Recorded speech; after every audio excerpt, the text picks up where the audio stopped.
Assalamualaikum warahmatullahi wabarakatuh. Kembali lagi dengan saya Ais Agnastiani dengan NIM 860511221. Kali ini saya akan membahas tentang ekosistem, terutama pada ekosistem perairan. Ekosistem adalah suatu sistem ekologi yang terbentuk dari hubungan timbal balik antara makhluk hidup atau yang disebut komponen biotik dengan lingkungannya, atau disebut dengan komponen abiotik di suatu tempat tertentu.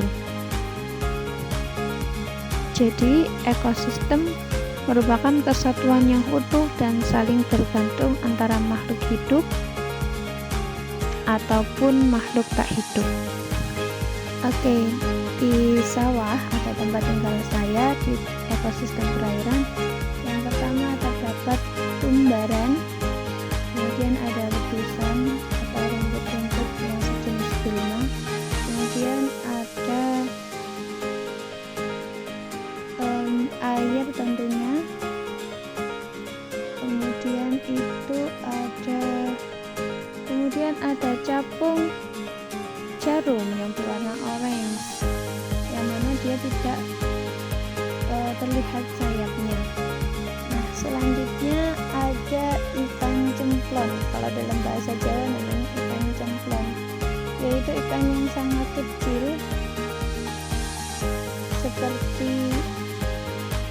seperti ikan kecebong, tapi bukan ikan kecebong. Ikannya sangat kecil berwarna abu-abu.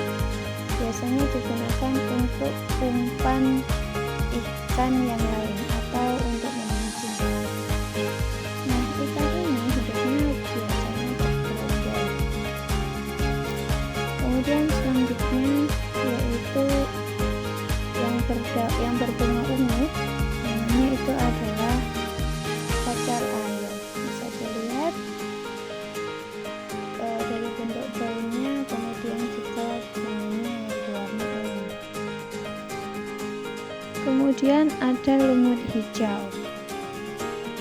Lumut hijau berperan untuk memproduksi oksigen dan menjadi produsen dalam rantai makanan.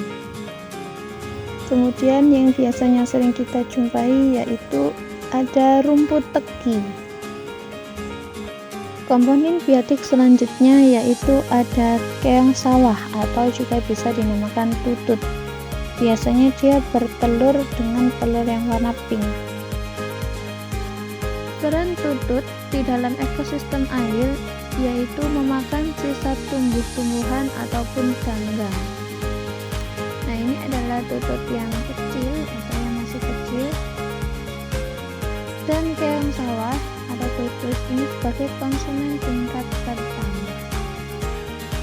Kemudian ada komponen abiotik, yaitu ada tanah lumpur, kemudian ada air, ada sinar matahari, dan juga ada pasir halus. Kemudian yang terakhir, komponen abiotik selanjutnya adalah batu. Selanjutnya, komponen abiotik terdapat pegadang air. Nah, itu akarnya sampai memutar-mutar dan ia hidup melalui atau dengan media tanah lumpur ataupun pasir. Oke, itu tadi adalah komponen biotik maupun abiotik di ekosistem sawah sekitar lingkungan saya di Kota Batu. Selanjutnya, untuk kesimpulannya yaitu ekosistem merupakan kesatuan interaksi makhluk hidup dengan lingkungan. Di dalam ekosistem yang saya sebutkan tadi, tanah lumpur dan juga air menyediakan tempat hidup bagi keong sawah dan tumbuhan air seperti pegagan dan lumut hijau. Kemudian air juga sangat berperan penting dalam proses fotosintesis tumbuhan sebagai bahan baku dan juga tempat berkembang biak bagi hewan air seperti tutut. Kemudian sinar matahari menjadi sumber energi utama untuk fotosintesis tumbuhan air dan lumut hijau Kemudian untuk makhluk biotiknya, tumbuhan air memproduksi oksigen menjadi produsen dalam rantai makanan. Kemudian peran keong sawah memakan sisa tumbuhan atau gagang, yang mana ia berperan sebagai konsumen tingkat pertama. Kemudian ada juga capung jarum, yang mana ia hidup di sekitar air untuk berburu serangga kecil dan juga bertelur di air, yang mana ia termasuk tingkat karnivor, dan juga capung jarum menjadi indikator kebersihan lingkungan air. Nah, saat makhluk hidup mati, maka mikroorganisme di lumpur akan menguraikannya menjadi zat hara atau yang disebut dekomposer yang menyuburkan tanah dan mendukung tumbuhan air baru. Maka dengan kita menjaga ekosistem, maka alam juga akan menjaga kita.